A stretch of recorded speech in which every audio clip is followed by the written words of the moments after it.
To the woman who forgot their power. Sisters, let me take you back, far beyond patriarchy, before feminism, before the world told you who you had to be. There was a time when women were seen as divine, when your cycles, your intuition, your ability to create life was honored as sacred. In the Neolithic world, thousands of years ago, the feminine was worshipped as goddess. Villages gathered to honor the Great Mother. Fertility, birth, blood. Women were the keepers of life's mysteries. Priestesses, oracles, midwives, healers. Women held the keys to the unseen. The feminine was holy. But then came the rise of conquest and war. Societies shifted from cooperation to domination.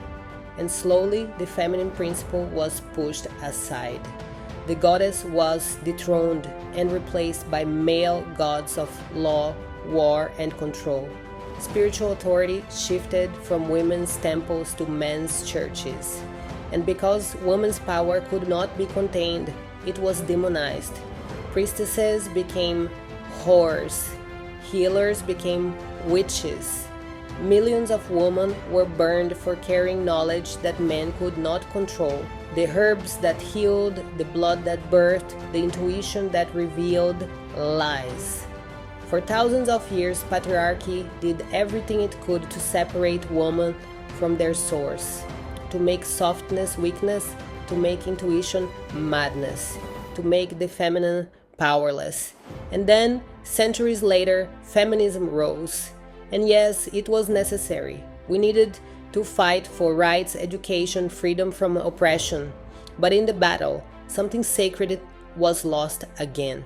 Because feminism taught us that to be equal, we had to be the same. That to be valued, we had to prove we could play the masculine game better than men. And so here we are today, more educated, more independent, more powerful than ever, yet more burnt out and lonely.